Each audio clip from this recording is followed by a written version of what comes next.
सीता राम चरित अति पावन,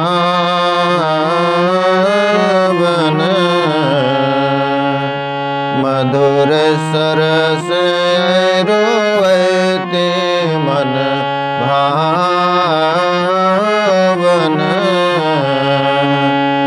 पुनि पुनि कहते सुने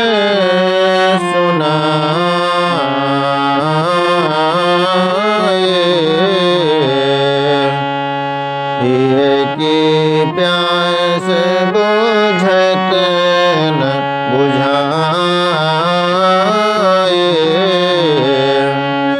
भरत प्रिय रामचंद्र की जय, उमापति महादेव की जय, पवन सुत हनुमान की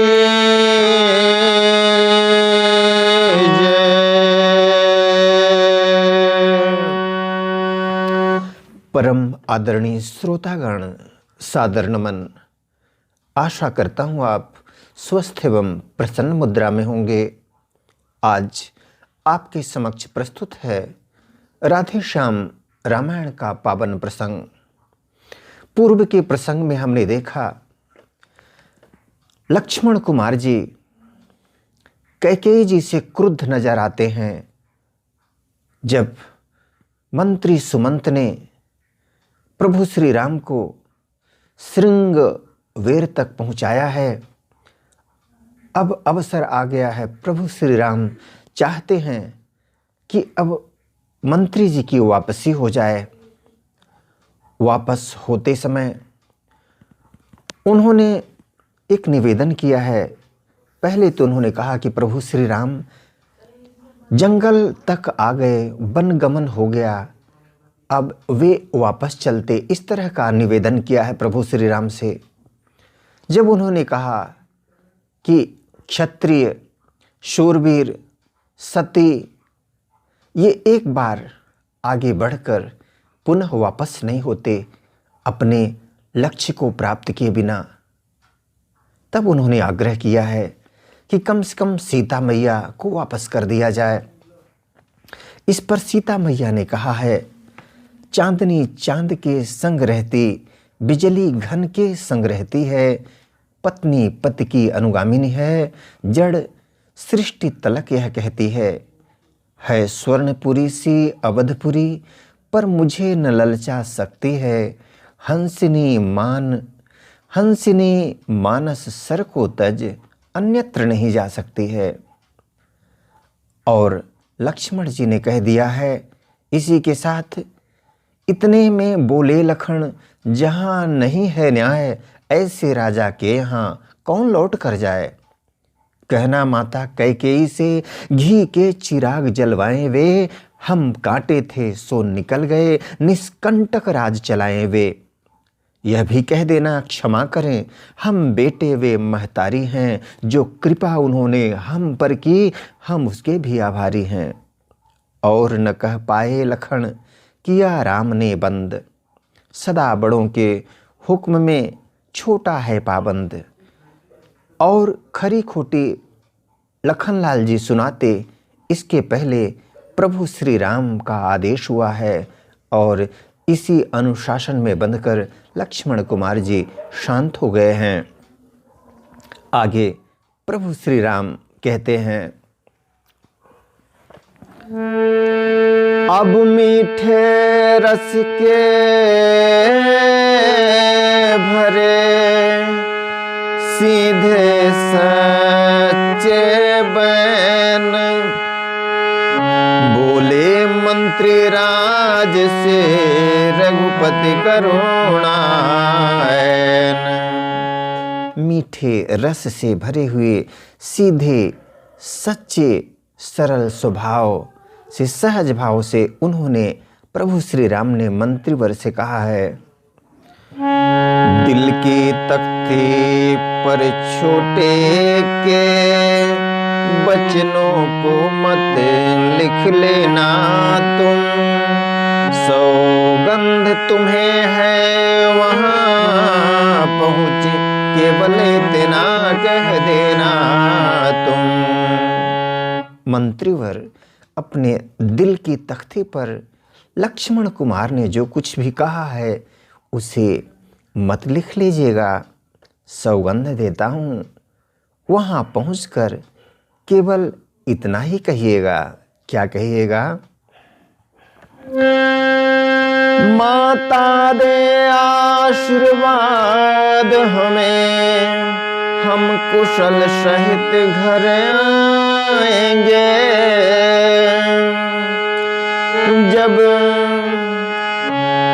जब 14 वर्ष पूर्ण होंगे तब दर्शन उनके पाएंगे। माता जी हमें आशीर्वाद दें कि हम कुशल सहित घर आएं और 14 वर्ष पूर्ण होकर उनके दर्शन करें, उनका दर्शन हमें मिले। इन 14 वर्षों में भी हम क्षण मात्र न भूलेंगे उनको। अपने विचार के मंदिर में श्रद्धा से पूजेंगे उनको। मंत्रीवर इन 14 वर्षों में हम उन्हें क्षण मात्र के लिए नहीं भूलेंगे। अपने विचार के मंदिर में मानस श्रद्धा के साथ उनका पूजन करेंगे। यह कहकर उठे भक्त वत्सल, फिर हृदय लगाया मंत्री को। नाना प्रकार से समझा कर कौशल लौटाया मंत्री को। इस तरह से भक्त वत्सल भगवान प्रभु श्री राम ने मंत्री को हृदय से लगा लिया है, नाना प्रकार से समझाकर कौशल्या के लिए वापस किया है। धीरे धीरे नाना प्रकार से समझाकर अवधपुरी के लिए मंत्री को वापस किया है प्रभु श्री राम ने। धीरे धीरे रथ चला उधर अवध की ओर, इधर तीर सुरसरेत के पहुँचे राज किशोर। एक तरफ तो मंत्री सुमंत का रथ अवध की ओर बढ़ा है, वहीं दूसरी तरफ प्रभु श्री राम अब गंगा मैया के तट पर पहुंच गए हैं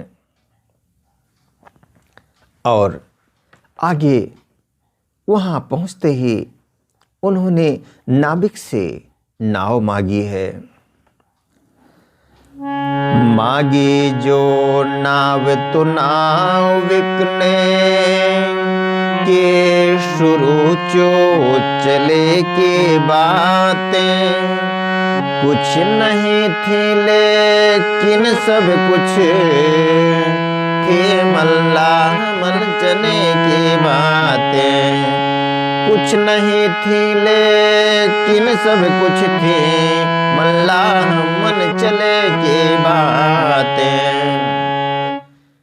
प्रभु श्री राम ने नाविक से नाव मांगी है, तब उसने कुछ चोचले की बातें की, नखड़े किए।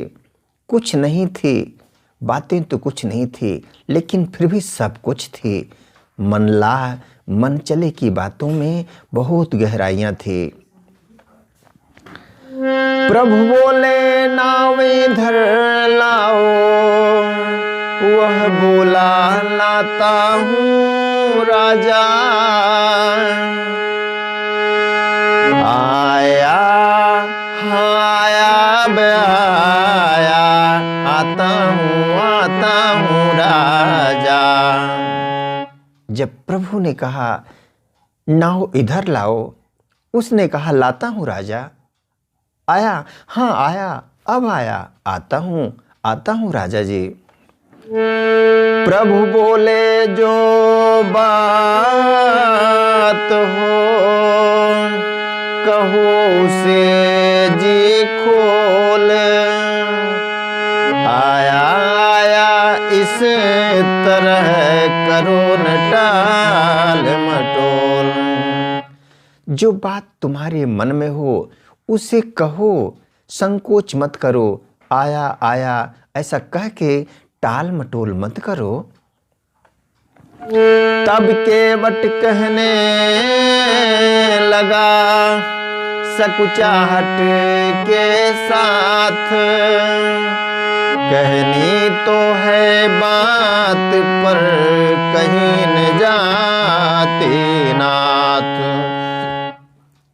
संकोच के साथ केवट ने कहा है, हे नाथ कहनी तो है, कोई न कोई बात कहनी तो है लेकिन कही नहीं जाती।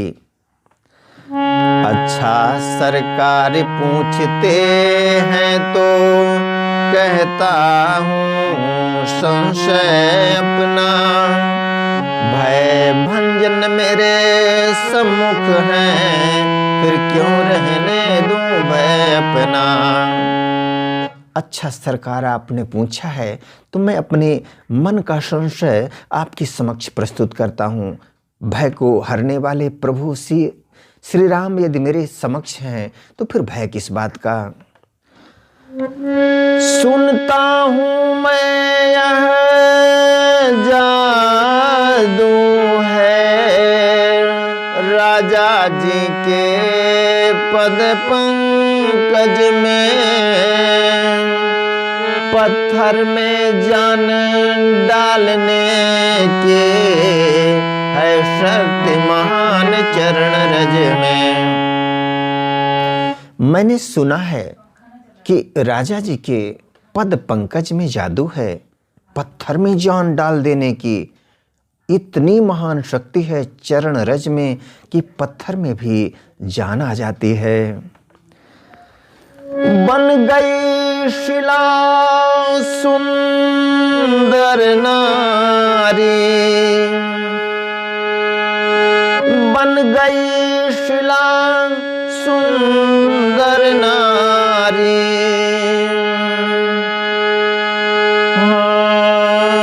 बन गई शिला सुंदर नगरी, चरणों के धोरे लगते ही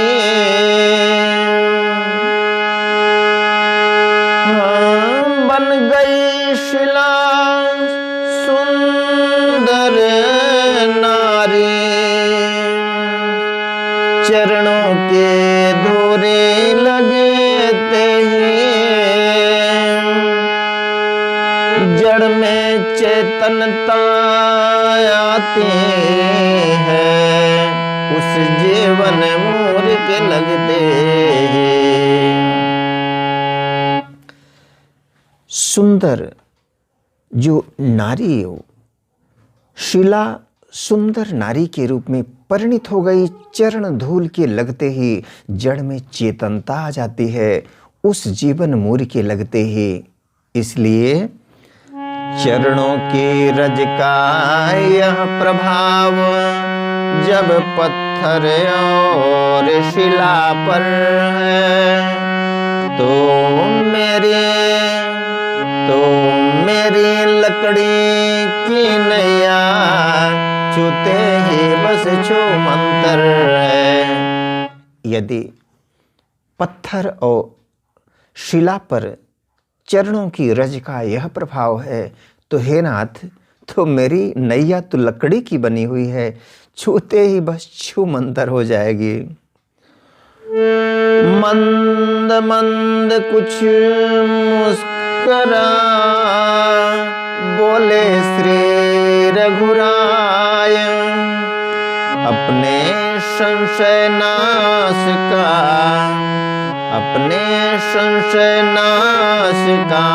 तुम्हें बताओ उपाय। तो हे केवट जी, आपके संशय का नाश जैसे भी हो, बताइए, कोई उपाय बताइए। मुस्कुराकर प्रभु श्री राम ने कहा, केवट ने तब अर्ज की, नीचा कर कुछ माथ, है तो एक उपाय यदि स्वीकारे रघुनाथ। सिर नीचा करके मल्लाह ने एक निवेदन किया है। उन्होंने कहा, मल्लाह ने कहा कि एक उपाय तो है प्रभु श्री राम, यदि आप उसे स्वीकार लें।